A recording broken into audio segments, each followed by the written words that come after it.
Good evening and welcome to the final gathering for the 2020 Corporate Chess League. 4 teams will compete for the final 2020 Corporate Chess League Championship. We look to enhance and expand what we're doing with the Corporate Chess League going on into 2021. So we really appreciate your participation. If you have other colleagues or those in your network that are interested in competing, if you've enjoyed this, please pass along this information to them. We're getting interest from other states outside of St. Louis, Boston area, New York area, and so we have a lot of ideas moving forward into 2021. I want to say a special thank you to those in the St. Louis Chess Club. Of course, we could not put on this Corporate Chess League without them, without our hosts, without those that have organized everything for us. And so transitioning onto this virtual platform this year has certainly been a challenge, and that challenge has been met very well. So thank you all for participating and being engaged. We've had 11 teams, 50 plus players from across the greater St. Louis area wanting to participate in this league. So we look forward to next year. Thank you for being here, and good luck to those who are continuing on after today. It's the round robin for it all. The 2020 St. Louis Corporate Chess League Championship. And now your host, National Master Caleb Denby. Welcome to the Corporate Chess League Finals. This night has been a year in the making, with 8 teams duking it out trying to just earn a spot in tonight's event. 4 teams have prevailed in that task. Those teams are Edward Jones, who had a phenomenal season. They led the league by far this year, I think doubling second place's score. So, of course, nice to see them back in the finals. I think they are the undefeated champions still. We also have Worldwide Technology, who was in quite a good position going into the last regular season event and managed to maintain second place, I believe.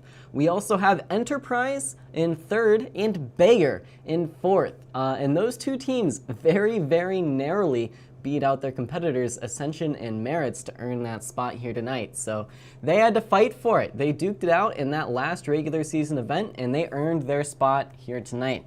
Now we'll see if they are able to make it count in tonight's event. And why don't we take a look at the regulations for tonight. We do have a round robin format, as you see on your screen, and a little bit different than the regular season here. We are only playing 1 game per round, but we have 3 rounds rather than 2. That means, of course, as a round robin, every team plays every other team. And then if we end up in a tie, there are going to be some playoffs at 7:30 once it's all over. So really exciting stuff to look forward to here tonight. 1 game per round, everything on the line for these players, and 4 teams who definitely all deserve to be here. And now I do have the team's rosters here in front of me, and looking at it, it looks like Edward Jones is going to be tough to beat. But perhaps the team with the most unique composition in their lineup is Enterprise. They have by far the highest rated player in the field in the form of the mysterious Kamikaze Knight on chess.com. And that mystery person's rating is 2207, which is over 150 points higher than Edward Jones's board 1. And on board 2 for Enterprise, they also have the very respectable Chess Hulky with a 1900 rating. So they are very, very competitive on those top 2 boards. Now, boards 3 and 4, they're definitely not pushovers. They have Wades, who is 1500, and Sweetman, who is around 1500 as well. But that's where, if it does come down to it, Edward Jones is going to have to look to score some points. So perhaps Enterprise is Edward Jones's #1 competitor to look out for. I think they're perhaps the only team that could really beat them head-to-head on paper. That being said, Worldwide Technology, also with a very formidable lineup. MJC, a 1950 rated player on board 1.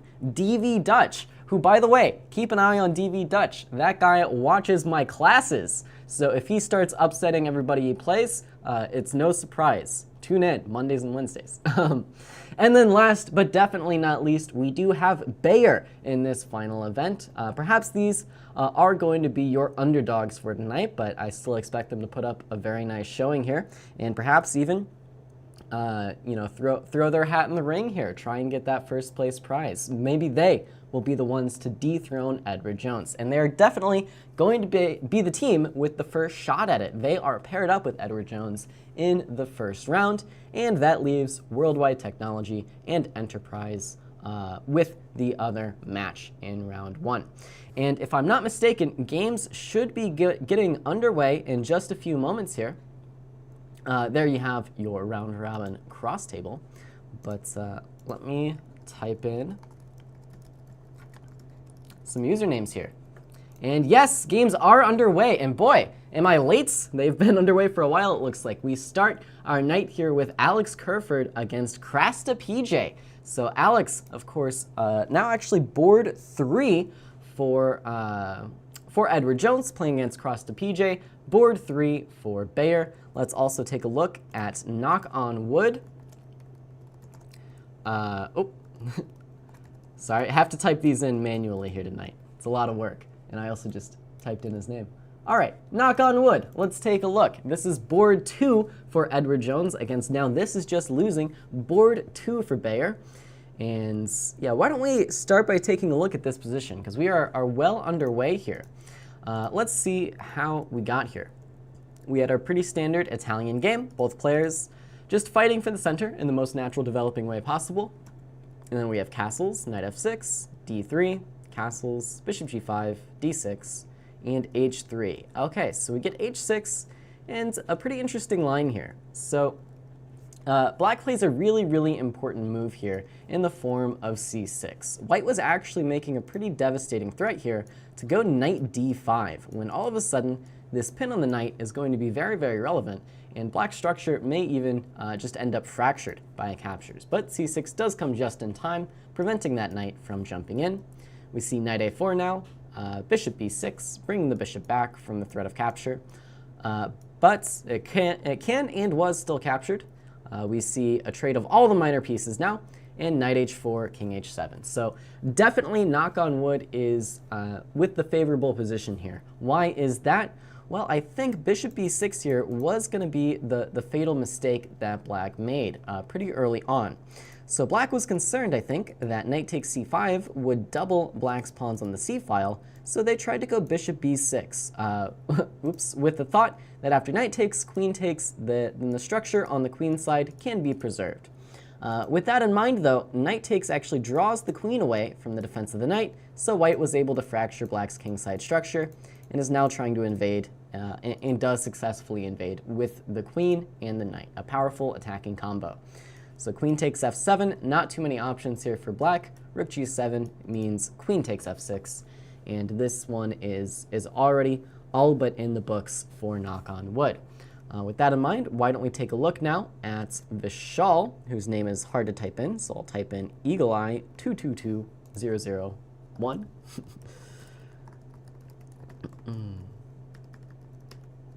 All right, how did I do? I did well. All right, and let's see how this board 1 matchup is going. Eagle Eye here is playing for Bayer and just has a blue square for an avatar. Just a blue square. I thought I had like his avatar highlighted, but no, he's just a blue square man. All right, and up against Vishal Bharadwaj, who is board 1 for Edward Jones. A pretty competitive spot, I might add, to be holding. And what position do we have here? Well, we do seem to have another case of a kingside attack and a slightly fractured structure. So it's a little bit less obvious than the last game that we took a look at, but this light squared structure is actually quite bad for black with the pawn push to g6. Now, why is that? Well, generally, you see this structure with a bishop on g7, and that is called the Thean-Kedod bishop, very powerful on the long open diagonal. However, when that bishop dies, now there's nothing left to cover the dark squares, and in fact, black is just immediately checkmated in this position. So Vishal taking home an early point here for Edward Jones. And once again, I must repeat, there's only 1 game per round in this event tonight. So that's it. Vishal scores a point on board 1, and Bayer does not have the chance to come back at all. And with that, that brings us to board 4 for these two teams, which is Vindy versus Fishers of Men. So let's take a look here. We have Vindy playing for Bayer and Fishers of Men for Edward Jones. And it looks like we have a little bit of an intermezzo here. It looks like white attacked black's knight on f6, but black inserted an intermezzo or in-between move where before solving the problem of the knight, they inserted this bishop takes c3 capture, and now taking the knight would be useless in light of bishop takes pawn when black ends up a pawn to the good. So, oh, this is actually what happened. I was going to say, so white would be better off then taking this bishop back either with the queen or the pawn, and then the threat to the knight is renewed. But it looks like things went according to plan here for black. So it looks like white may have won a piece, but actually black captured a knight and a pawn with this little bishop maneuver here. So black is ahead on material. Also looking good for black. And with that, we've done the full rounds of this Edward Jones-Bayer matchup. So why don't we stick with them for this round and keep an eye on Alex Kerford's game. Those other two boards looking very, very good for Edward Jones. So let's see what Alex is up to. Alex, of course, the Co-Chess League founder, and I believe commissioner. Is this true? I don't know. But he's the founder. He's the guy in charge. And now he's got to prove it on the board.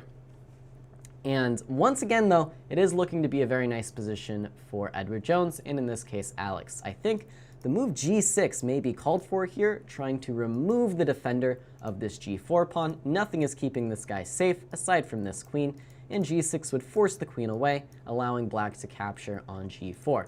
Instead, Alex chooses this move, queen g5, which is just an attempt to simplify things a little bit. White is still going to have a very difficult time defending this pawn on g4, but rather than do it with tempo, black trades the queens and allows white this one crucial move, rook takes e4, which does indirectly defend this pawn on g4. So with all that in mind, black still has a nice position, but perhaps things aren't as good as they could have been. I think that move g6 would have been a really nice opportunity for black here. In the meantime, though, things are still looking good. You can bring the second rook into the game, want to be using all the pieces, and Alex does just that. And now you can sort of just sit on this position here. Let's count the pawns. It looks like 1, 2, 3, 4, 5, 6, 7. Black has 7 pawns to 6, a pawn to the good, and a very powerful minor piece compared to white's, and plenty of targets all over the board. So definitely Alex in firm control over this game. Okay, with that, I do want to get to some more games here, so why don't we take a look at this matchup between Worldwide Technology and Enterprise. So I'm curious how Enterprise's stellar board 1 is doing. The Mystery Man Kamikaze Knight. Let's see how this game is going. And yes, looking good for Kamikaze Knight, which is to be expected. As I said, the highest rated player in this event, and it's not easy to attain that title here. 2200 on chess.com is quite the rating, and yeah, looking good for Kamikaze Knight. Once again, black does seem to be ahead material, and this is quite the unique pawn structure from white here. Can't say I've seen too many double isolated knight pawns. Double isolated knight pawns. That's a mouthful.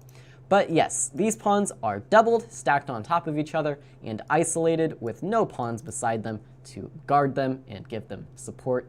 And yeah, they're both, on the knight files. This is some beautiful symmetry here, but not so beautiful for white because these pawns are going to be really, really weak and not very effective at pushing forward and trying to become queens, which is our main purpose for these pawns in any kind of endgame.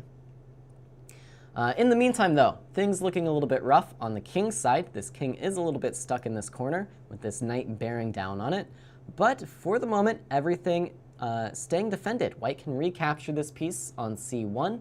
Not lost just yet, but it's seemingly only a matter of time before black is able to break through here. Yeah, I was considering this move, rook takes f5. I don't know if it actually does end up working here. I think after king g6, black is just going to be winning through some some pretty complicated complications, as the name would imply. Instead, we see king g7, and let me explain why king g6 I think was a bit better. So king g6 keeps an eye on this rook, and that doesn't seem super important, right? It's defended for the moment, but it does become really important when you realize white still has to take this bishop back, and then after rook takes c1, this rook will be serving two purposes. It needs to take back on c1 and defend this rook on f5. It cannot do both, and so black would be able to win there. Pretty complicated tactics though, and Kamikaze Knight seems to miss it and plays king g7 instead, which is perfectly fine. And now we see knight e3 trying to force the issue with this rook on f1. Okay, so yes, rook check I think is actually a pretty fatal mistake here. Now, once again, we still have this issue where this rook is forced to move under different circumstances this time, but cannot because this rook on f7 is hanging. So for example, rook takes d1 is check, the king will move out of the way, and then king takes f7, leaves Kamikaze Knight with a full extra rook. Pretty good stuff. And how is DV Dutch doing? I gave him a shout out at the top of the hour for watching my classes, and it looks like that game has actually concluded. We're still waiting on a result there though on my master spreadsheet here. In the meantime, oh, and no, it's official, DV Dutch has fallen to Chess Holkey. So with that, Enterprise I think has secured, or all but secured, 2 full points in this this first round so far. And by the way, I should mention, I don't know if I went over this when we went over the regulations, board points, unlike the regular season, don't actually matter in this event tonight. One more time, board points are not important. What is important is your match score. So if you win the match, that's 1 match point. If you draw the match, that's a half match point. If you lose, 0 match points. And the score in those matches doesn't matter, aside from who actually comes out on top. So we do see knight a2 by MJC, but now this loses to rook takes f1 when this guy is just attacked twice and only defended once. Tough stuff. And we see knight takes f1 with the same idea. Okay, so DV Dutch goes down and Kamikaze Knight has won this game as well. That means Enterprise just needs a half point on either of those lower boards in order to secure the match victory here. So why don't we take a look at Wade's, see how Wade's is doing for Enterprise. And, ooh, looking pretty double-edged here, This does seem to be good for Big Daddy Jazz, which is bad news for Enterprise, this b7 pawn is very, very important here, and maybe not for the reason you would anticipate, right? It's important because, yes, it's trying to become a queen, but its role is actually simply to distract the black pieces away from the king's side here, allowing white to break open this g-file and just deliver checkmate, right? The threat of this pawn is stronger than the execution, some might say, some smart chess people. So yeah, we see now that black's major pieces were drawn away from the protection of the king, and now this file opens up, check to the king. The white major pieces are now going to invade, and I'll be very surprised if this black king manages to survive this onslaught of pieces here. So looking good for Big Daddy Jazz. But that being said, Wade's isn't entirely out of it just yet. If somehow, some way black avoids getting checkmated, yes, white is up quite a few pawns, but this D pawn is actually surprisingly strong and surprisingly close to queening. So some practical opportunities do still remain in this position, although I would be very, very surprised to see black surviving. That being said, I think white has laid a little bit of a trap here. If you take on h6 with check, you actually get met with rook h4, pinning queen to king. And now, though, wait a second, queen g7, and with this, white has essentially given up on the attack, saying instead that they're going to try to I guess, queen the pawns or win without the queen. But hold on, black queen's first, and then this is crazy. This is crazy. But f6. Queens, now f7 is check, and it will be a question of whether or not white can actually checkmate black this time, right? Last time we saw the queen and the rook surrounding the king, no checkmate was found, but this time white is also queening with check, and yes, rook g7, and I think Big Daddy Jazz should come out on top. A little bit more controversy than I was expecting. That D pawn did come into play, but here looking good for white. And Big Daddy Jazz decides to just pick up the rook rather than go for more here, although this is actually now mate in 1. So maybe Big Daddy Jazz will find this as well. I never in my life thought I would be saying the words Big Daddy Jazz so much, so often.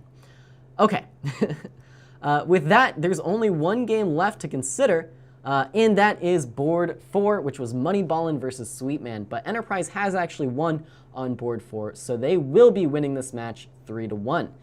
Also, very, very importantly, Vishal Bharadwaj we saw win against Eagle Eye, but also Knock on Wood has defeated his opponent for Edward Jones, giving them a 2-point lead in their match against Bayer. But according to this, apparently on board 4, we had quite the upset here. Fishers of Men. No, sorry, this isn't an upset. And no, sorry, I had everything wrong.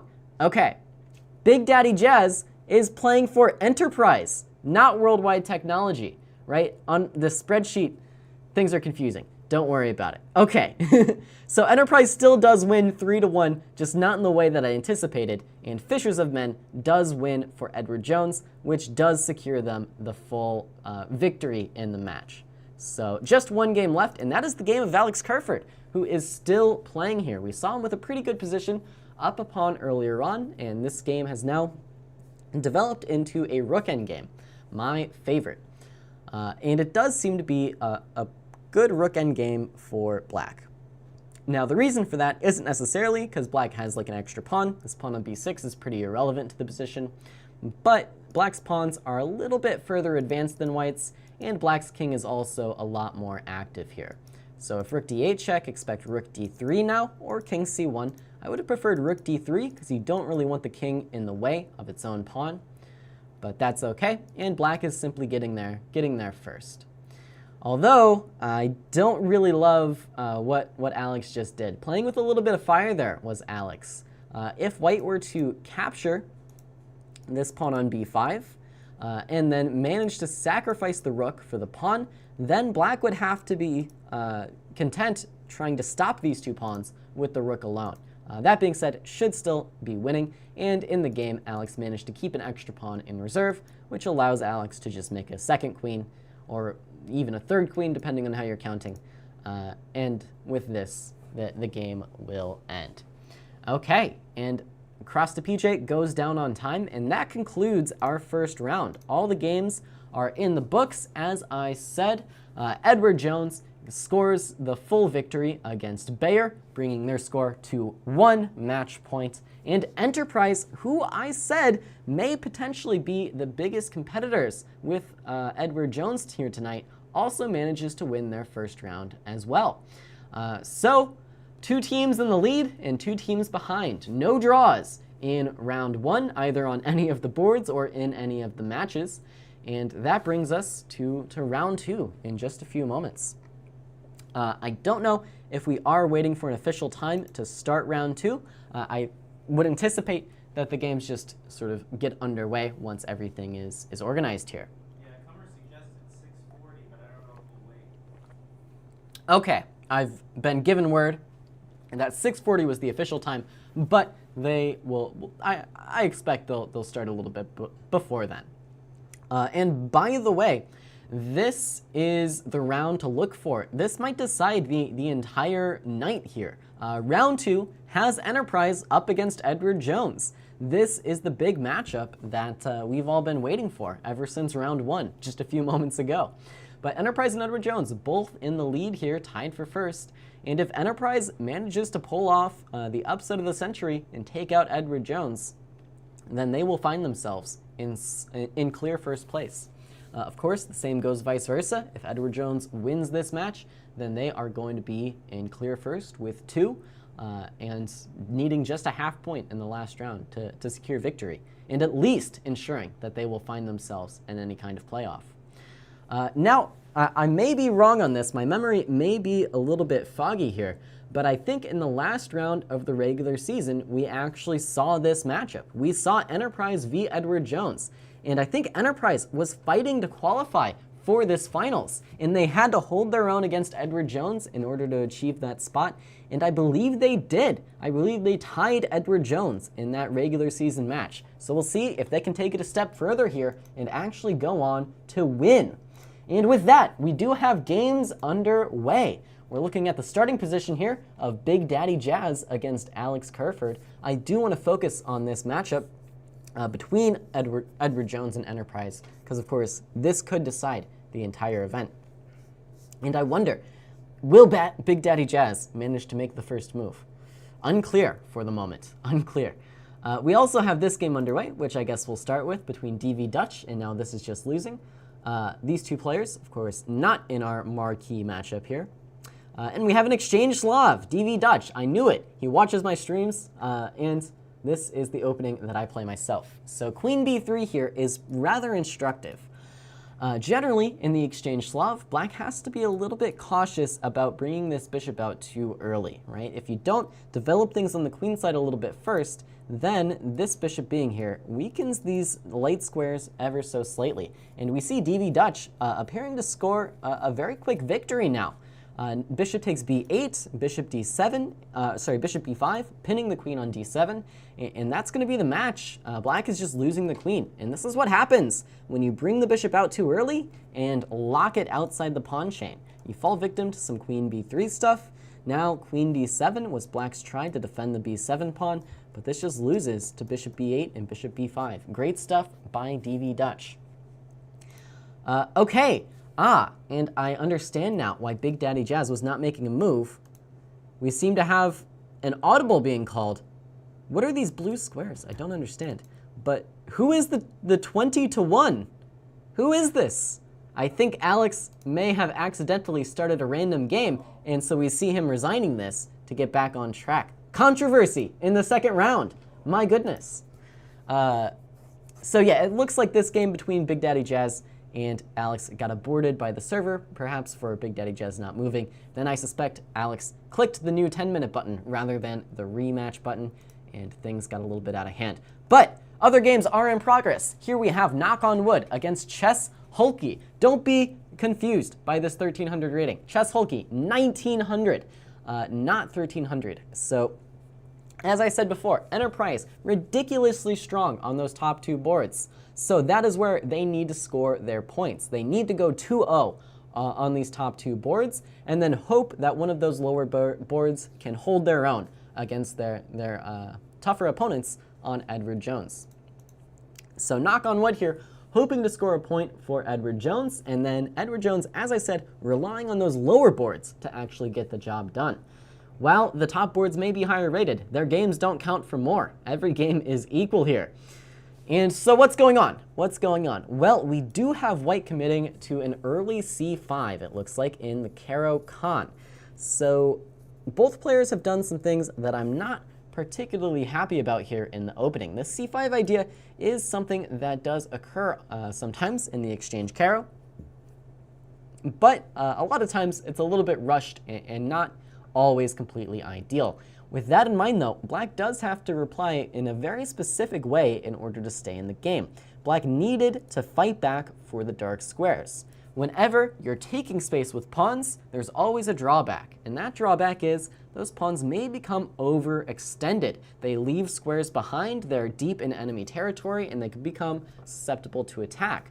So whenever you see your opponent pushing this pawn forward, you immediately need to be contesting this pawn. And you can do that in one of two ways. Number one, Black could immediately just play b6 here and attack this pawn.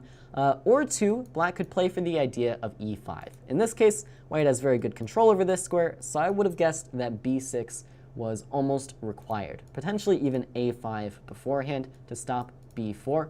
But instead, Black made no attempts to challenge these pawns, and as such, I think White stands quite a bit better here. Looking good for Chess Hulky. Looking good so far. All right. With that in mind, though, we do see knight e4, and Knock on Wood isn't entirely out of the game just yet.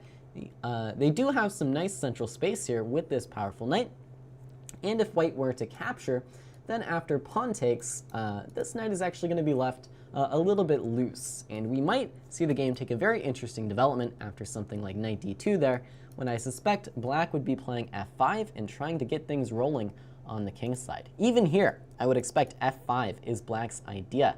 And this move is going to be very double-edged. It's very, very weakening of the squares around the king, but the further you expand on the king side, the better your chances actually are for going after the opponent's king as well. So definitely a deep and interesting battle going on here as I flip over a menu.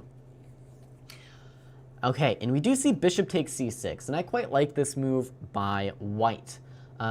Generally, it's normally bad to be exchanging the bishop for the knight, sort of unprovoked. Normally, you wait for your opponent to try and push it away with something like a6 before you do this. But after f5, black has firmly weakened his control over the e5 square by pushing both pawns forward. Now this is a little bit of a hole, so white takes off the knight that was defending this square and plants the knight on this nice-looking outpost where it attacks the weakness on c6, it attacks this bishop on d7, it threatens to jump into the light-scored weakness on g6, and it's just an outstanding piece overall. With that in mind, black should really get rid of this knight. If I'm playing with the black pieces here, I'm playing bishop f6, and I'm capturing this knight at the first opportunity given to me. But this doesn't actually solve all of black's problems, right? It might be replaced on this square by a bishop, and then is that really better than having the knight there? I don't know. Difficult position here for knock on wood. Really good stuff by Chess Holkey this game. With that in mind, let's jump to board one of this matchup, which is between Kamikaze Knight, our rating leader, and Vishal Bharadwaj, who is around 2,000, I believe, not actually an 800. And yeah, what is with tonight and the geometric looking pawn structures? This is some beautiful geometry going on here. But all in all, of course, looking very good for Kamikaze Knight. Why is that? Well, I'm not a mathematician, but I do know how to count 1, 2, 3, 4 versus 1, 2, 3, 4, 5, 6, 7s. 3 pawns down is not going to be easy to overcome. 1 pawn down, sometimes you survive. 2 pawns down, it's already looking rough. And 3 pawns down, there's really not much hope at all of surviving the day. With that in mind, white does still have some work to do here. You're going to have to activate the king. It's difficult to win this game if you're not using the king, because of course black is playing with 2 pieces and you would only be playing with 1. So we do see white bringing the king in, and this is the correct way to do things.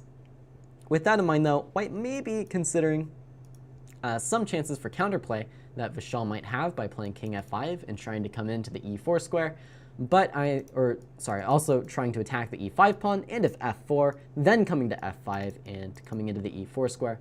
But I suspect nothing is going to be enough here for black to save this position. Let's keep on rolling and take a look at board 3, where Alex Kerford against Big Daddy Jazz is finally underway. And do they have the correct colors? I hope so. I hope so. I wonder though. And it seems that they do. So I think they had the wrong colors the first time, which is why their game didn't actually get underway. But now they switched it up. Alex is playing the right person, and the game is in progress. Beautiful stuff. With that in mind, what is actually happening in the game is a different question entirely.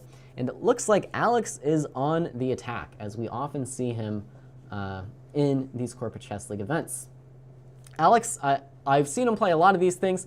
I know him for 2 things. Number 1, he'll try to checkmate you. Number 2, if that fails, he will win on time, right? That is how he has scored so many points for his team in this Corporate Chess League here this year. Alex is one of those guys who, even if he doesn't outrate his opponent, even if he's playing someone of seemingly tougher opposition, then he's not afraid to use the clock, and he does so very effectively. He's won numerous games on time that otherwise could have gone the other way. Okay, so we saw Alex play the move knight d5. This was a pretty forcing move, attacking the queen and threatening to jump into f6 with check. So black decided it was time to snap that knight off the board and play queen c7, attacking h2. So we see Alex push through now to h3. Now black on the move and it's a little bit tough to come up with something constructive to do. We see the move a6. I don't understand a6, to be honest. There are still definitely useful things that black can be doing. For example, this knight is not in the game. This rook could be doing more. This rook, I would argue, is pretty well placed defending the f7 pawn, but something like knight f6, or knight e6 rather, I think would have been called for. Something like queen to c6 as well, offering a trade of queens might have been okay. But yeah, definitely should have been activating pieces here rather than wasting time with e6. And now we see, or a6 rather, now we see Alex pushing through with e4. And again, you know, I am not a mathematician, but I still know how to count. And by my count, white is again ahead 3 pawns, the same as the last time I tried to count. So, looking good for Alex. By the way, Kamikaze Knight did end up winning this endgame against Vishal here. And yeah, that was as good a time to resign as any. These pawns are going nowhere. All these pawns are coming up the board rather unstoppably. Okay, that leaves us with one more game. Oh, what is this? Chess Hulky goes down. Chess Hulky goes down. What happened? What happened? The position looked great for Chess Hulky. Look at this beautiful knight. Ooh, yeah, okay. Got a little bit buried in some fancy footwork here. This knight g6 move and knight takes e7 just didn't make any sense at all to me. So remember this position, right? Remember in this position how I said, wow, I'm terrified for black here. This knight is so beautiful, attacking all the weaknesses.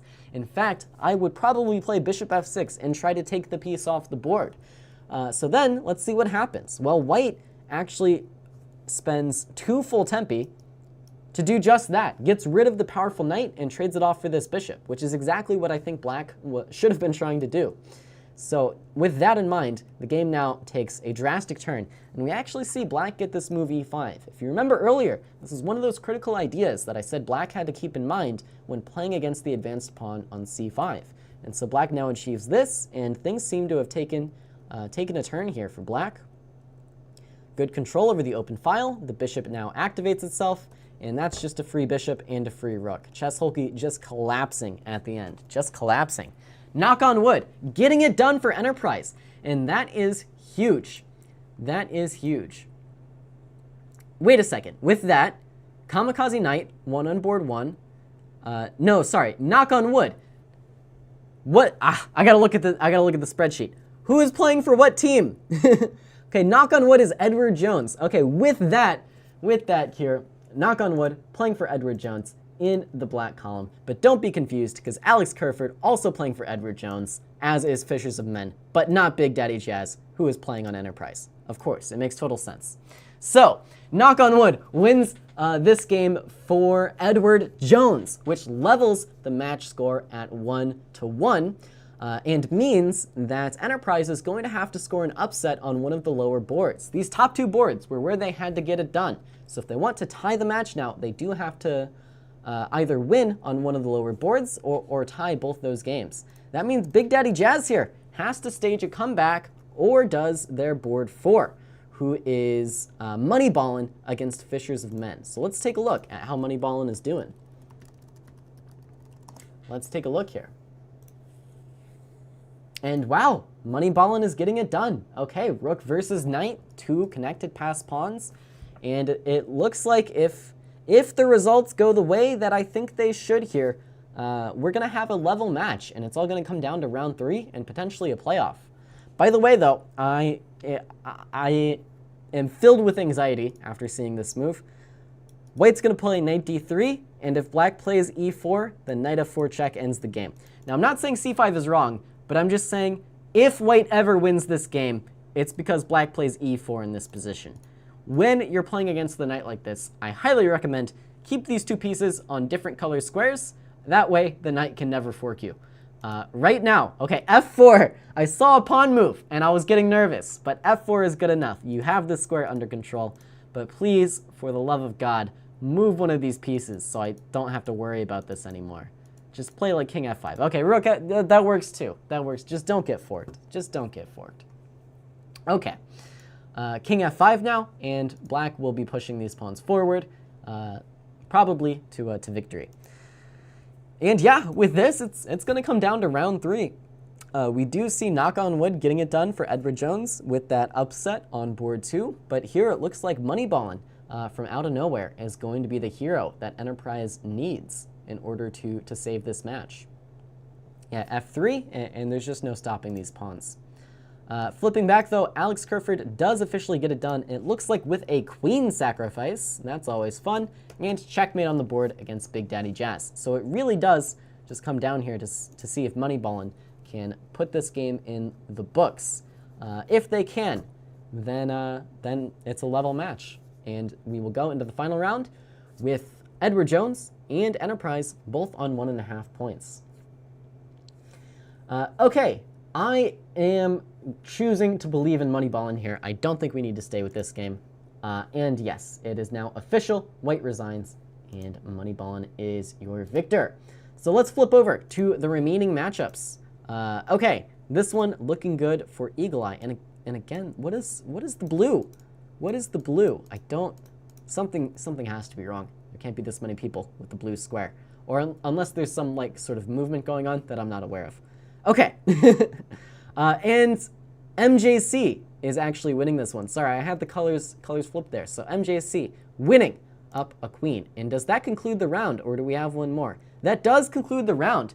And wouldn't you believe it, we have no, we don't have 2 split matches. I forgot, the spreadsheet is backwards. Okay, Enterprise and Edward Jones split their match, but on the other hand, Worldwide Technology, I believe, has done a clean sweep of Bayer here, winning all 4 games, as did Edward Jones in the first round.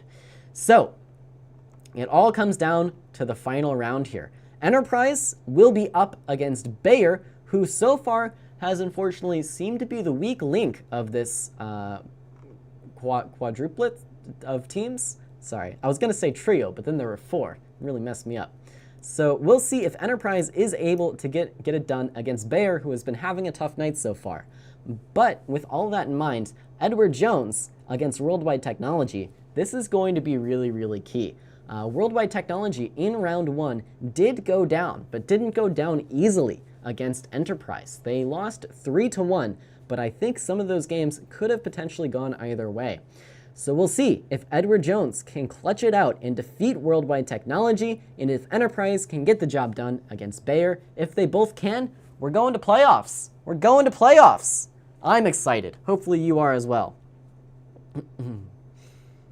Yeah, beautiful queen sack by Alex. All right, with that in mind, I wonder how long before round 3 gets underway. We'll have to keep track of here.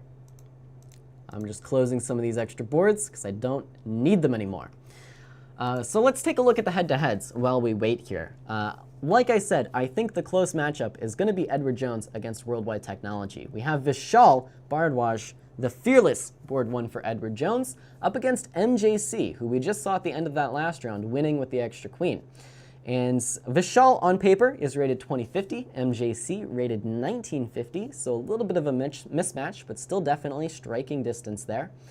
And actually, as I go down the list, it does look like Edward Jones is favored on all 4 boards, but all 4 boards are sort of within 1 to 200 points of each other. So it should be pretty interesting to see if Worldwide Technology can pull off a couple upsets and play spoiler here. And by the way, don't count them out just yet. If Worldwide Technology somehow wins this match against Edward Jones and Enterprise does not manage to defeat Bayer, you could very well see WWT as your champions. And here we do see our cross table. As I said, Edward Jones and Enterprise in joint first with 1.5 points after they split round 2. And Worldwide Technology does get the job done against Bayer, and they are in third place now with 1 point. With all that in mind, on paper, it does look like Edward Jones should beat Worldwide Technology, and it does look like Enterprise should beat Bayer. And that means we're going to see the rematch of the century in the final round, or in the playoffs, which I believe, if my memory is correct, we do have the regulations for those, which I think we should probably take a look at now while we wait for games to get going here. We have an equal time Armageddon playoff. So it's not going to be a rematch by everyone on the team. The team captains will each select a singular member to play one game for the title. The players are going to start with even time, but black will still have draw odds. So a little bit of an unusual tiebreaker here. And it's actually one that goes against Edward Jones and quite heavily favors Enterprise. Like I said, Enterprise is stacked on those top two boards. And so Kamikaze Knight will have the chance to once again defeat Vishal Bharadwaj in order to win the entire event for Enterprise. That would be very interesting to see. But I do believe games are now getting underway, so let us take a look. We have Knock on Wood against DV Dutch, and it looks to be a Nidorf. Is it in fact a Nidorf? It's a Nidorf with a strange move order, but it's a Nidorf nonetheless. We have the Sozin attack, often implemented by Fischer, sometimes called the Fischer-Sozin attack, where white puts this bishop on c4 in order to make some early attacks on the king side here. And we see black playing e6 in an attempt to stunt this bishop, lock it out of the game. And DV Dutch playing openings from the Chess Openings Explained class. Like I said, this guy, he follows the classes. He knows his stuff. And we see an early b5, b4. I think in my class I was recommending some strange bishop e7 move, but b5, b4 I think is very common as well. So we'll see what white wants to do with this piece sitting here on c3. I think generally they usually drop it back to e2, but no, we see white play the move knight a4. And wait a second. Have I lost my mind, or is the e4 pawn just hanging? Is the e4 pawn just hanging here? DV Dutch could be off to the races here, straight out of the opening. An early b5, b4, removing the defender of the e4 pawn. Black very well may just capture right here and be a pawn to the good. That being said, taking this pawn does not come without risk. You risk opening up this e-file, and your king is sitting on that file, by the way. A very common motif is for white to sacrifice something on the e6 square, and so if black does decide to capture this pawn, you're going to have to reckon with the weakness around your king, and you're going to have to struggle a little bit to get developed. Okay, on board 3, we do have Alex against Wade's here, once again. Alex with the black pieces, and it's another Sicilian. Sorry, no, it's a French turned Sicilian. Okay. An early bishop b4 check, bishop d2, queen a5. We see this trade, and white actually offers the trade of queens as well. Okay. There is a strange little balance there between the queens. I'm not so sure it really favored either player to leave those queens sitting there for so long, but now we do see this tension relieved by the move knight c3.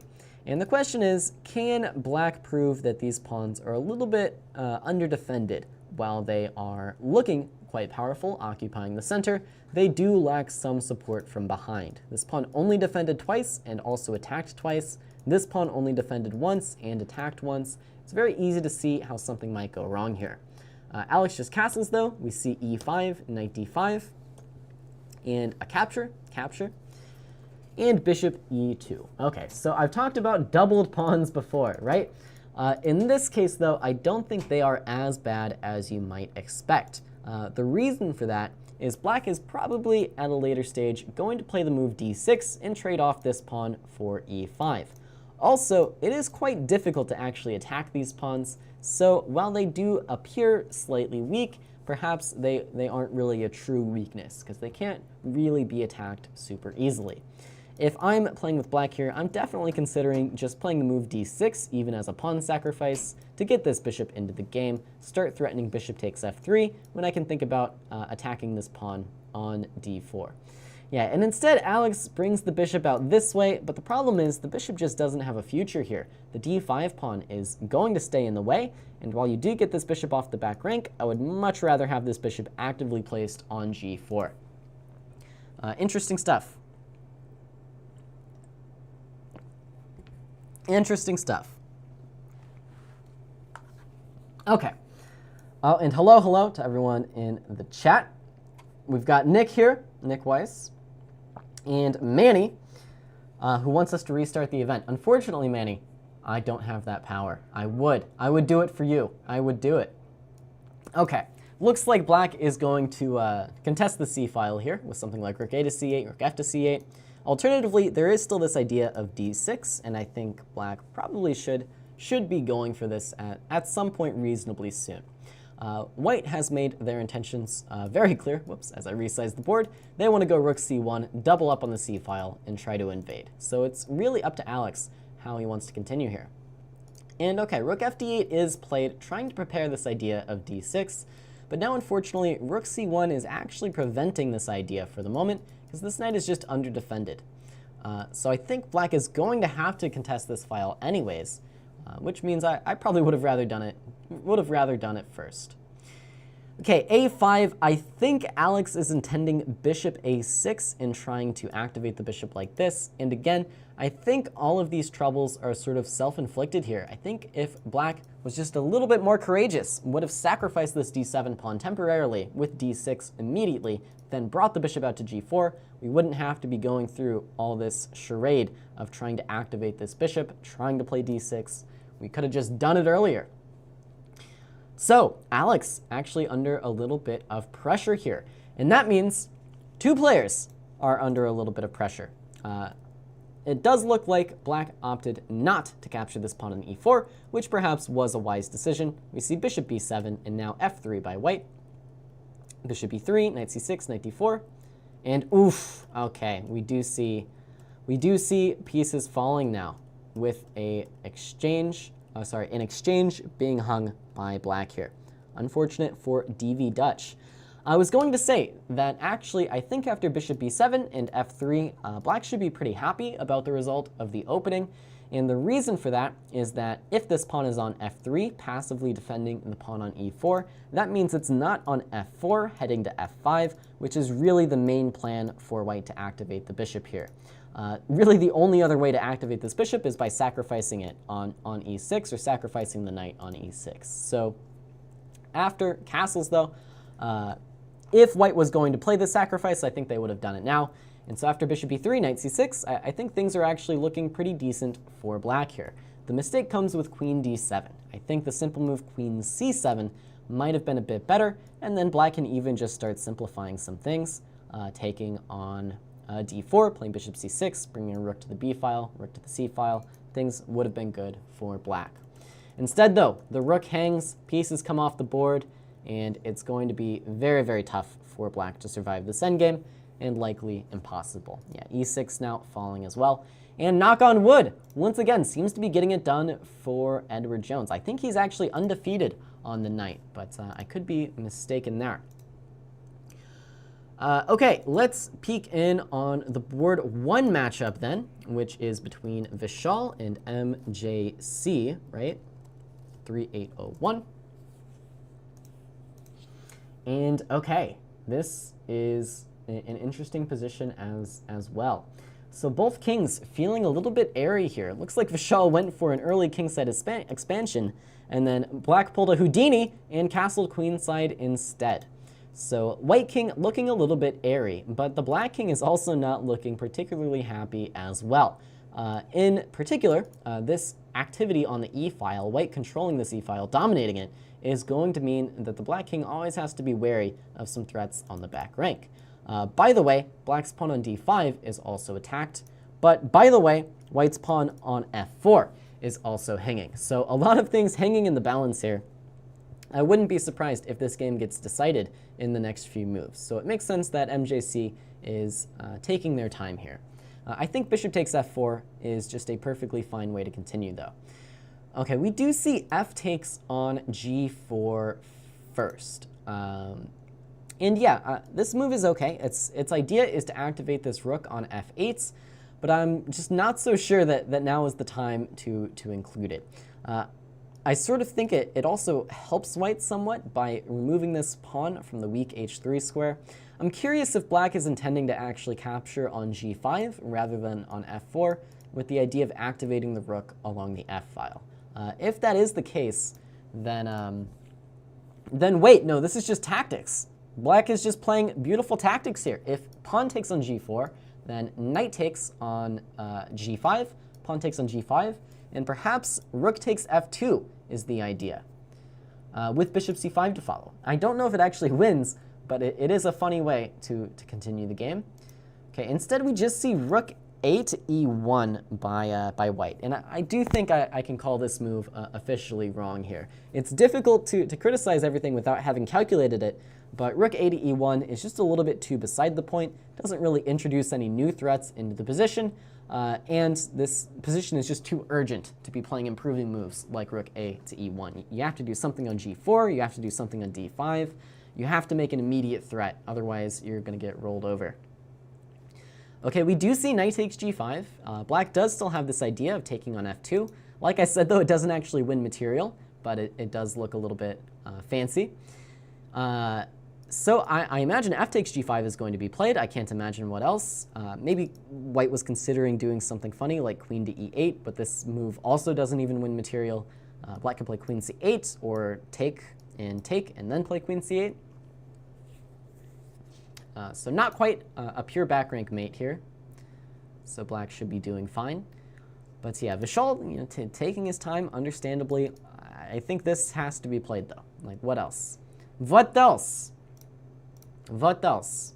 In the meantime, do we see Alex Kerford winning?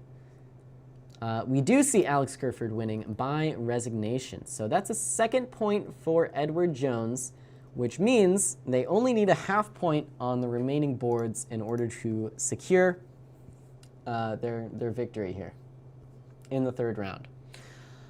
And who is going to be deciding that? Well, it's going to be this game between Vishal and MJC, and if I'm honest, I think I prefer MJC's position here. Active rooks, I think the white king is a little bit less safe than the black king.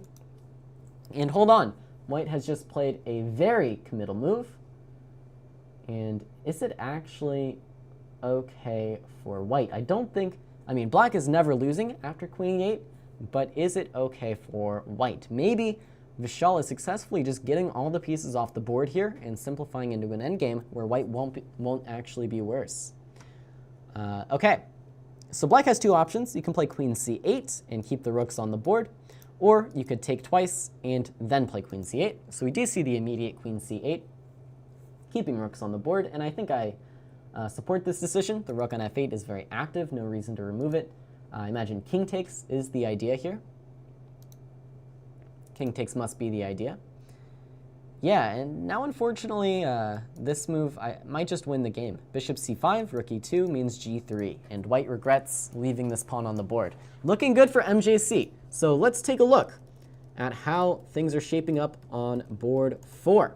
We have Fishers of Men against Sweet Man. And Fishers of Men seems to have an extra rook, but is on the defensive here. So it'll come down to whether or not Sweet Man can make some magic happen with this attack. It looks like you can't, unfortunately.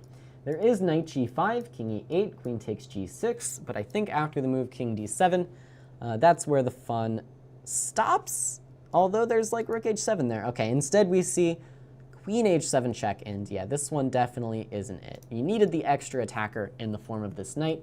Now after takes, king d8 is perfectly fine, and Fishers of Men will likely secure the victory here for Edward Jones. Even queen f7, this works as well. And now all of a sudden, it is actually white who is under threat. Yeah, simplest is probably just to take this knight, just simplify things, you have a full extra piece, and life is good. You don't necessarily even have to do this, though. You can just continue playing chess moves here. This works as well. But I always like to get rid of all my opponent's pieces whenever possible. So a valiant effort by Worldwide Technology, but it does look as though Edward Jones is getting the job done here, which means we now must turn to Enterprise versus Bayer. It looks like Kamikaze Knight is still playing on board 1 there, and unfortunately for Eagle Eye, Kamikaze Knight does seem to be up a piece here, and likely just winning the game. Okay, we also have Moneyballin versus Vindy on board 4 of that matchup, and it looks like Moneyballin, who was the hero of the Edward Jones matchup for Enterprise, is going down here. In general, I like to be the side with more queens, and that rule holds true here. Having more queens is generally good. These pawns, while looking powerful, are just not able to do anything. Okay, so that means that that's a point for Bayer on the board 4. So what's going on the other boards then? This could get interesting. How is Big Daddy Jazz doing? How is Big Daddy Jazz doing against Cross to PJ? Let's take a look. And Big Daddy Jazz, wow, this game, Black never got developed. What happened? Where are all the pawns? What happened this game? What I do see, though, is Cross to PJ is pretty terribly low on the clock. And I think that's something we've seen before. Now I think Rook E4 is probably the accurate way to put a stop to this game. The point being, you drive the king out to G6, but then you can force it away even further with Rook E4 to G4. So without this inclusion, White can play the exact same idea, but it just comes a little bit more slowly because you don't get the tempo on the queen while your queen was on C6 to defend the rook on E4. All good. Okay, also, there's a rook hanging here. My mind was on checkmate, but fair enough. Big Daddy Jazz taking the simple approach. Queen E8 check now would be good. Okay, queen to G4 is also fine, trading the queens. But we do see now Big Daddy Jazz winning on time. And wow, with that, results are coming in all over the place. Kamikaze Knight has in fact won. Vindy has in fact won. Fishers of Men has in fact won. And so with that, I believe it's official. Edward Jones defeats Worldwide Technology. And actually, now all the games have finished. Is this true? No, this game hasn't finished yet, which is strange because there's a result on the sheet. But it looks like it does actually come down to this game here. And things have leveled a little bit. Black used to be ahead a full rook. Wait, hold on. What is this game? Okay, no. This is Edward Jones versus Worldwide Technology. I was thinking of a different game, I think. But it does look like MJC is going to be winning this one. But unfortunately, it doesn't make a difference in that match, as Edward Jones won all 3 other games. Okay, good stuff. So MJC actually just setting up for some checkmates here. King C1 is probably the way to stop it. Okay, Knight F3 also, but this is going to be rather sad. And again, I would play Rook takes C1 here. Just get it to the king and pawn endgame. I know I can't mess up the king and pawn endgame with this pawn on G7. It's going to be easily winning, and that is what we see happen. This is the power of the outside passed pawn. White is going to have to divert the king to go stop this pawn, and in the meantime, Black will clean up on this side of the board and win the game. Okay, with that, we have not determined a winner of the Corporate Chess League. Edward Jones defeats Worldwide Technology 3-1, and Enterprise defeats Bayer, also 3-1. So what does this mean? This means we're going to a playoff, and I imagine both teams are going to select their highest rated player to compete, so that's going to be Vishal Bhardwaj against Kamikaze Knight. And Kamikaze Knight is on a tear. I think he's undefeated on tonight. Yeah, 3-0 on tonight. And Vishal, on the other hand, is having a little bit of a rough night here with 2 losses and only 1 win. Maybe we'll see a surprise pick, knock on wood, who I also believe is undefeated on the night, on board 2 for Edward Jones. It'll be interesting to see what they pick for this one.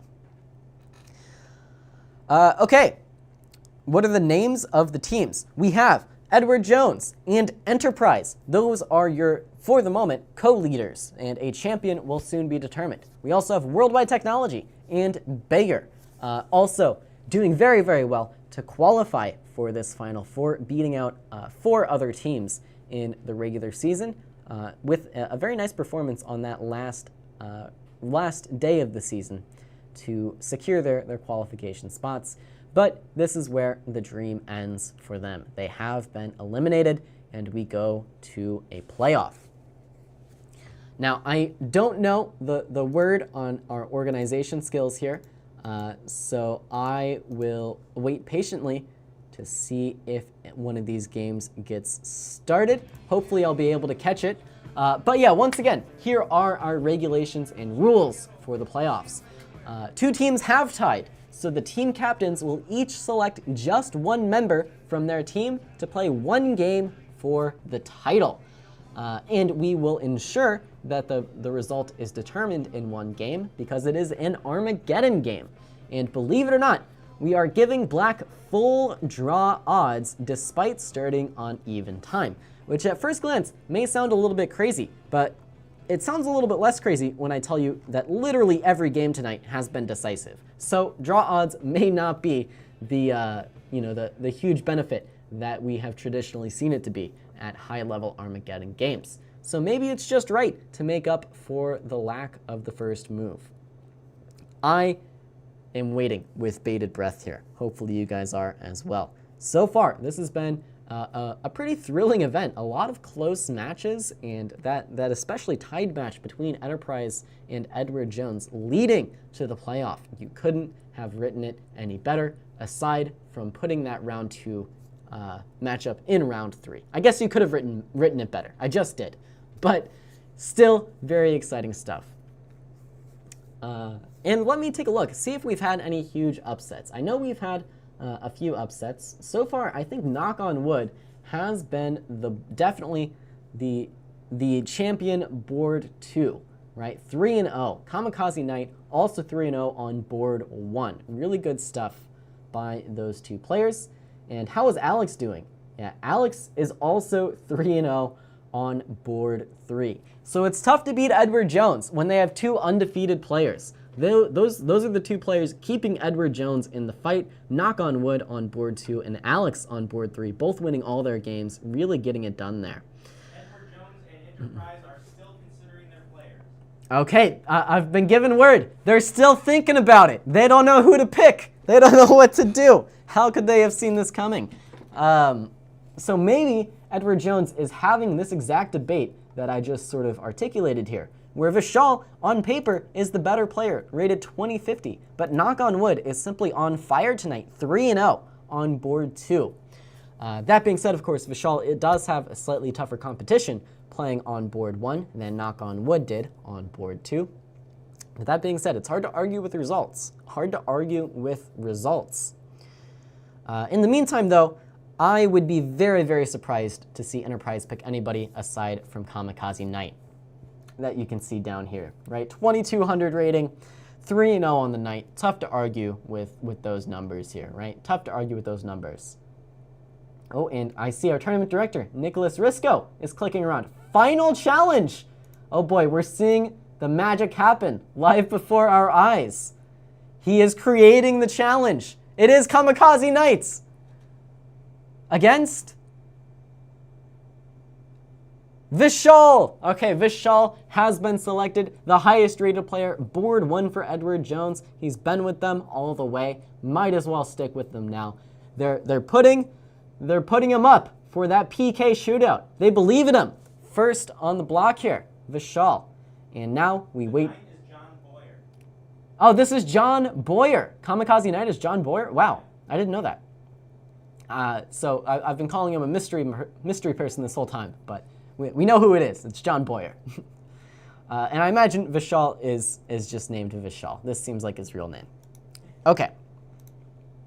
In the meantime, I'm clicking back over to chess.com here without warning, and let us make sure I'm typing in these names right so we can see all the action happen. All right, I'm following Vishal. I think I'm also following Kamikaze Knight. So when this game starts, it'll pop up right here, live before your eyes. Boy, oh boy, I can't wait. Oh, I also forgot to mention, the time control is a little bit different. We have been working with 10-minute games, and despite having this screen up like 4 times now, I never read that the games are 5 minutes for the Armageddon playoff, not 10-minute. So if you've been becoming accustomed to this rapid chess with 10-minute, then you're gonna have to rethink everything, because game in 5 is this playoff. It all comes down to a single 5-minute blitz game. Okay, as I take a drink here. Who's the whispering voice giving me all the side information? Well, he's not really whispering, but his name, of course, is Ben Simon, the wonderful producer for much of our content. All right, just waiting on the players here to get started. They call this building suspense in the business. We're building suspense here. And yeah, we're just gonna stare at Edward Jones and Enterprise in bold white text. 2.5 points. Boy, oh boy. How long can we wait for this blitz game before we just die from anticipation? They're both taking a couple-minute break. Oh, and I've been told the players are on break. They just can't handle it. They got to do that last-minute prep. They got to get their juice boxes. They got to get refreshed, get ready for this matchup between Vishal and, once again, Kamikaze Knight, otherwise known as John Boyer in the corporate world. Maybe he should start going by Kamikaze Knight there as well. Be a bit more intimidating, you know, climb that corporate ladder with the intimidating username. But maybe not. Maybe John Boyer is doing quite well all on his own. Okay, so here we are looking at the last disaster that happened to Vishal on the board. So this is what he has to recover from. He just lost this rather nasty game against MJC. So coming off a loss, we'll see.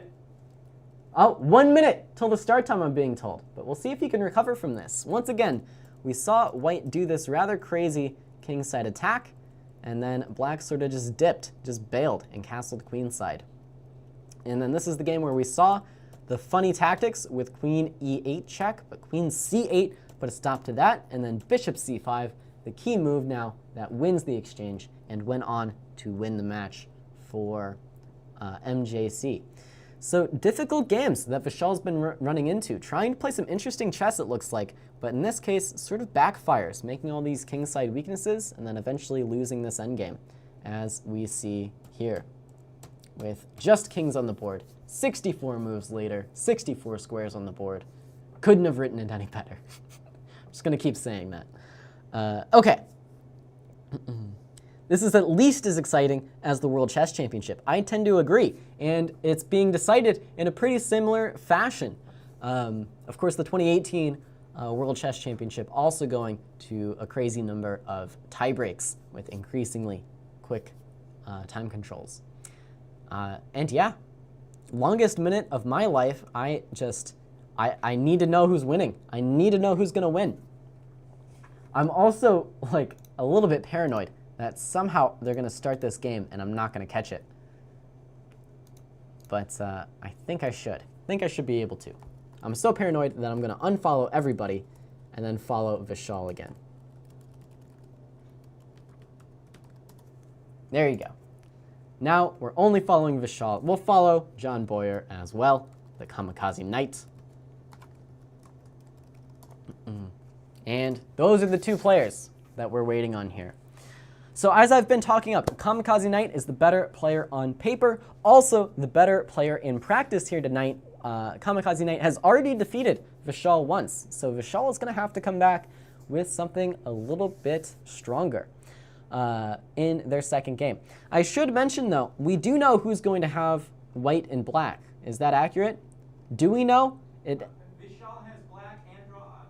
Okay, Vishal has black and draw odds. It had something to do with the pre-tournament seeding. Edward Jones being top seed due to their score in the regular season. I imagine they got to select, or they were just automatically assigned, draw odds based on that. DM, their money is on John. That's a pretty good bet. Pretty good bet. John has been on fire here tonight.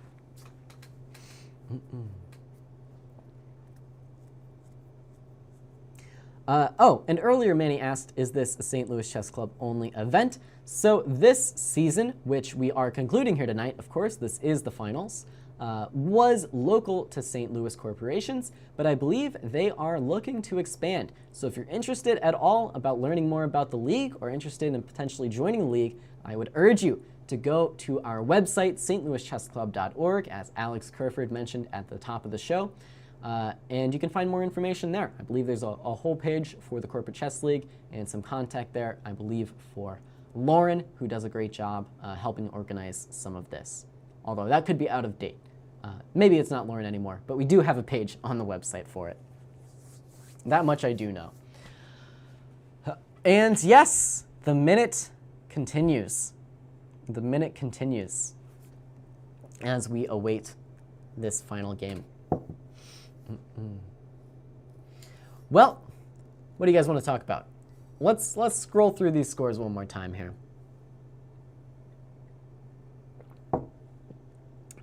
Pretty crazy stuff this round. So yeah, Edward Jones starting off strong with that 4-0 victory. No upsets there. And then yeah, Big Daddy Jazz, I think, has been the unsung hero of Enterprise, by the way. Big Daddy Jazz actually clinched them the victory in their first matchup against Worldwide Technology, and then went on to lose to Edward Jones, so wasn't the unsung hero there. But then in round 3, I believe once again, Big Daddy Jazz clinched the victory. So Big Daddy Jazz with 2 out of 3 points for Enterprise, but actually secured 2 of their match points, 2 of their 2.5 match points. So really good stuff by Big Daddy Jazz here tonight. Good stuff, good stuff.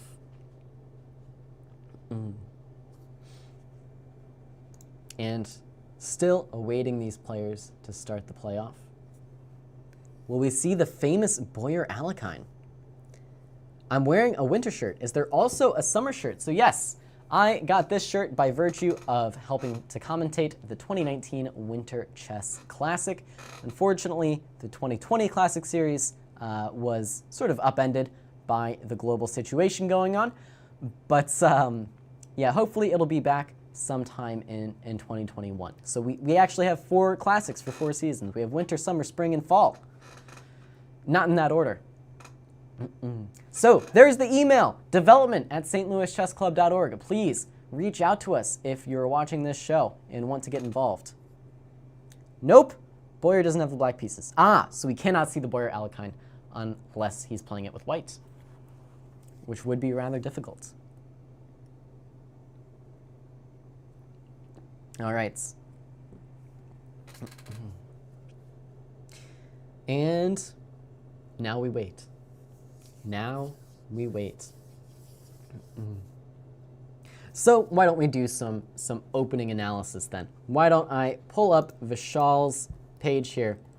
And actually, we're doing some live Googling here. Doing some live Googling. Where's he at? Where is he at? Apparently you can't find him like that. Here, we'll do some other searching. We're gonna do our own prep. We're gonna do our own prep here. I need to find this member. This is how the professionals do their prep, by the way. You ever wonder what Fabi is doing when he goes on those like getaway vacations to like the Bahamas to do deep prep work? This is what it is. This is what he does. So, John has the white pieces. Let's see how their previous game actually went here. And they even have the same colors. Okay. So we had d4, e6, bishop f4, and it was a London type of game. Okay. Vishal playing normal stuff so far. Where did it all go wrong? So we actually see this idea that I talked about, that it shakes. I love this website, dude. Okay. c4, and we actually see this idea that I talked about earlier, where whenever one side pushes these pawns forward, they do become a little bit susceptible to an early attack, and that's exactly what John does here. b3, a4, and then he manages to break down those pawns, and that was the advantage that I think led to the victory here for John. Yeah, just winning all the pawns. So perhaps this c4 mistake is one that Vishal should be a little bit cautious about repeating. You definitely don't want to be doing this c4 stuff too early on. But yeah, I imagine we're going to see something pretty similar here. Going to see the London type games.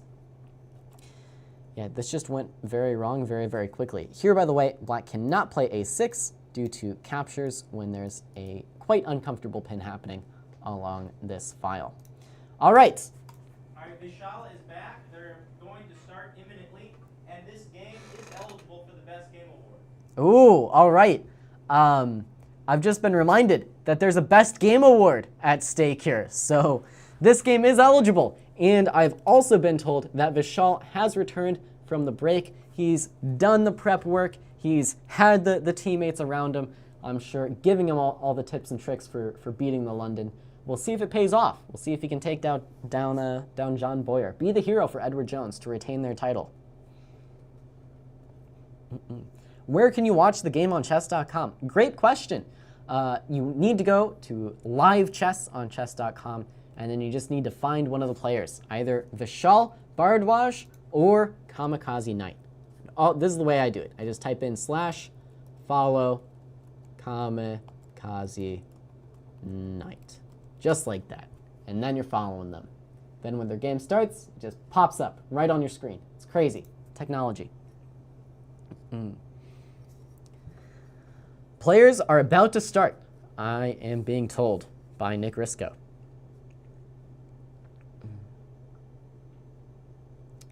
Alex says, here we go. Everybody's ready. We're doing it. Can I play blind chess? Just curious. I can play some blindfold chess on occasion. Rarely, when I'm really feeling up to it, I try to do a blindfold simul, and those always have mixed results. Never done more than, I think, 3 boards of that. It all gets very fuzzy. It's not a fun time for anybody. Oh, even Alex says he can play blind chess. Interesting to see. Okay, this is not the game. These are 2 random, well, not random. This is Vishal. He's the right player. But MJC is not the opponent we're looking for. We're looking for John Boyer, the Kamikaze Knight. A lot of Vishal fans in the chat. John Boyer, he doesn't need fans. He's his own fan.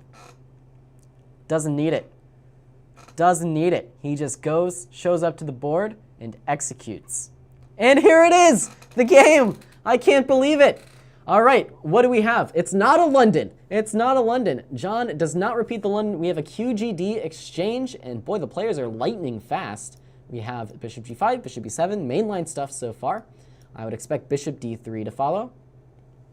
Bishop d3 is mainline stuff. Okay, queen d2 is a very strange move, and I don't understand it at all.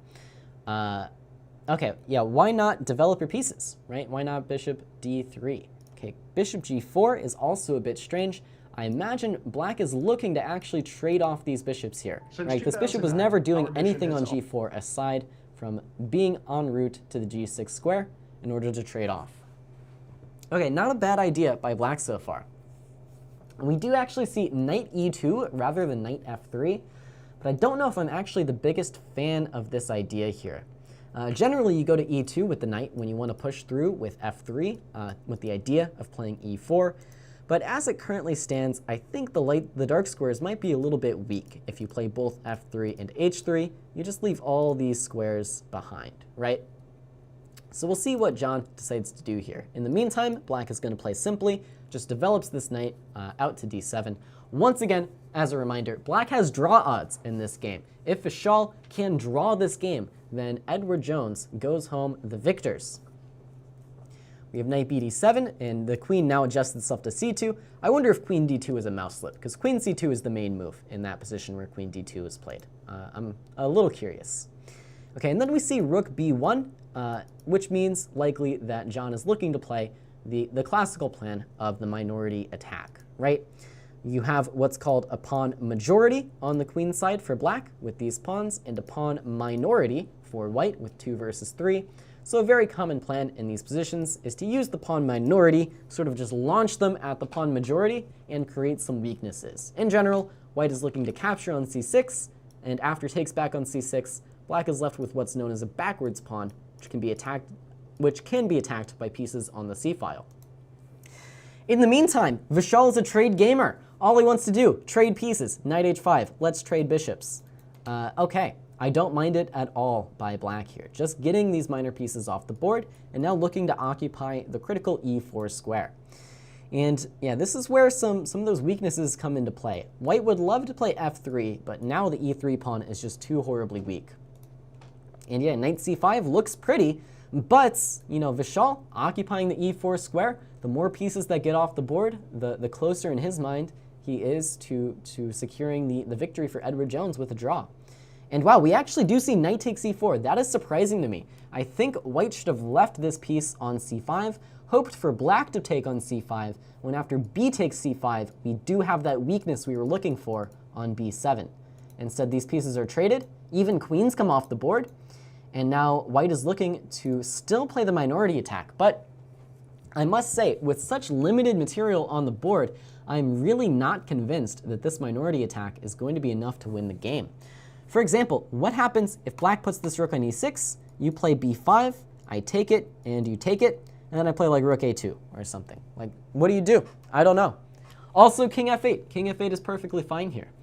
But I think the mistake that white made is, yes, you do have the better structure after b5, but if there's not enough pieces on the board, then you can't really even take advantage of it, right? You can't make use of your better structure if there's just no pieces left. And we do see a takes, and now this move rook e6 that I was briefly mentioning. Okay, pawn takes, and I imagine pawn takes. And yeah, we have this exact scenario that I was describing. Yes, black has the weakness on c6, but with only 2 rooks left on the board, yes, white can attack it, but if black defends it, then that's sort of the end of the story, right? What do you do? Okay, rook c7, I imagine rook a6 now is going to be the move. And while black's rooks do look pretty awkward, again, it's a question of, is it going to be enough here? Is it going to be enough? I'm not convinced that it is, but I'm not convinced that it's not either. Notably, black has unfortunately gotten into a pretty tricky spot here with the king. It's sort of stuck in front of the f-pawn here and would love to be able to move around, but this active rook on c7 is sort of preventing it. So now we see Vishal ready to mark time, Interesting to see how the dynamic changes in this Armageddon format here. Previously, you know, we had some very exciting games, and now I think Vishal is aiming to just steer the game in a direction where he knows he's not going to be able to you know, blunder or lose. Okay, now though we do see a pawn sacrifice by Vishal, and this was the danger that I was talking about being trapped in front of this f-pawn. Black's pieces simply were getting to a point where they could no longer move. And so to break out of that a little bit, we do see Vishal playing g5 with the sacrifice of a pawn, and now black is a pawn down, still has this weakness on c6, but again, in a pure rook endgame, it's going to be tough to say if it's enough for a victory. By the way, white would love to start pushing this f-pawn, but he's probably a little bit wary of leaving this f-pawn in the dust here. Or sorry, this e-pawn in the dust here. And in the meantime, we see f5 by Vishal. You know, like I said, trading pawns, earlier I said trading pieces, trying to get closer to the draw, but trading pawns is a well-known strategy to try and simplify things to the point where you really can't lose the game, right? A rook and 1 pawn versus a rook is oftentimes not enough for a victory, especially when the opposing king, in this case the black king, is actively placed, as it is here.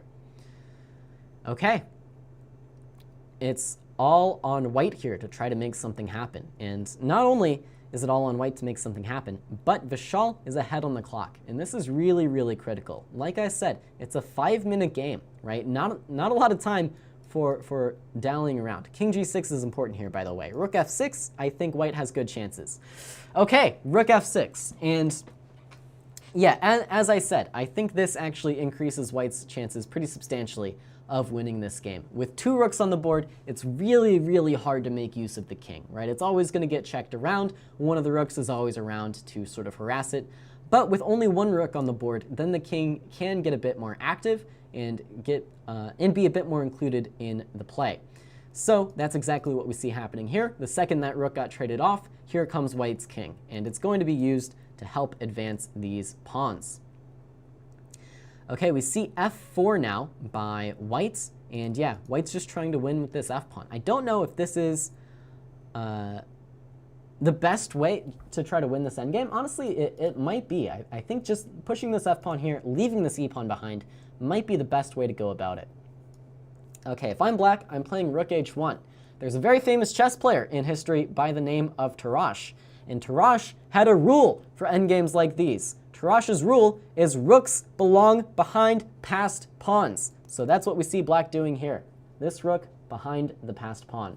Now, why do rooks belong behind passed pawns? Well, because they can attack the pawn from behind and indirectly stop it from pushing too far forward. Okay, that being said though, we do see white making some pretty substantial progress in this position. And I think this is now officially a winning position. The question is going to be, is there enough time? That is the question that we need to solve here. Okay, if I'm black, I think the best resistance is to go with rook f3 here, force the pawn forward, and then play rook to g3. What's the point? Well, the point is the king... Sorry, that's not the best resistance because this pawn's in the way. Yeah, this might just be busted. Might just be busted. We see rook h8 check, but this is definitely not it. This is not it. Okay, rook back to h3 now, I assume, but now f7, and the end is near. The end is definitely near. We see check. Okay, king f8, and then I imagine actually king d7 should be played. And okay, this is the setup.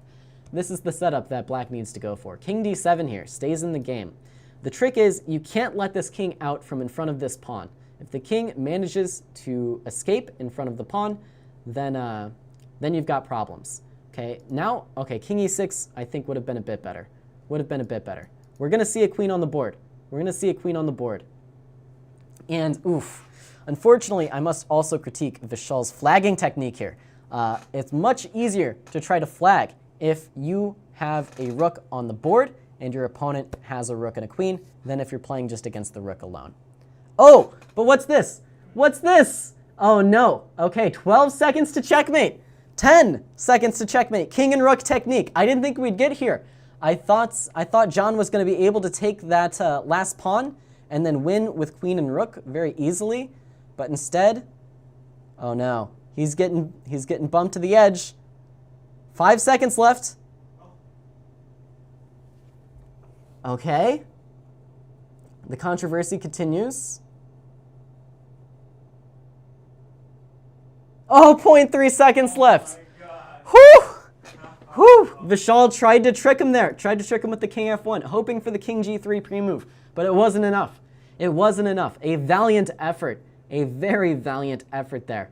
But John Boyer gets the job done for Enterprise. And they are your 2020 Corporate Chess League champions, upsetting, dethroning Edward Jones, who I think miraculously is undefeated in match play. I think they remain undefeated in match play. They lost on the tiebreak, but in the entire regular season, in the finals here, they didn't lose a single match, but they did not win the Corporate Chess League. Wow, incredible stuff. Enterprise showing that they are the team to beat Edward Jones. Wow, really incredible playoff there. Congratulations to Enterprise. Very hard-fought matches here tonight, and they are your victors. Like I said, to even secure their place in these finals, they had to hold their own against Edward Jones in the last regular season round, where I believe they also tied their match against Edward Jones.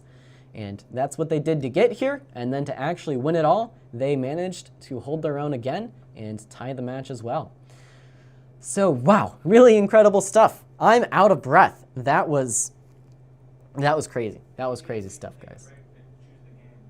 Oh, this is the game. This is it. The game of the night here. I have to pick a model game as the prize, and I think this one is definitely it. It shows some really instructive stuff about rook endgames, I think. Notably, this rook f6 move by Vishal, trading off one set of rooks, definitely really hurt his chances at trying to hold this draw here. And then the technique by John was actually quite good to get that f-pawn all the way up the board. But okay, all right.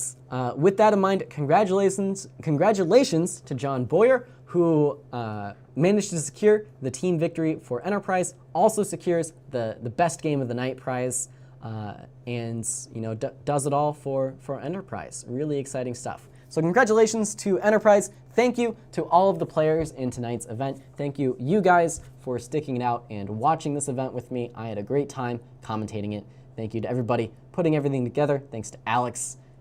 And there you see, best game winner, John Boyer versus Vishal Bharadwaj. Really incredible stuff here tonight.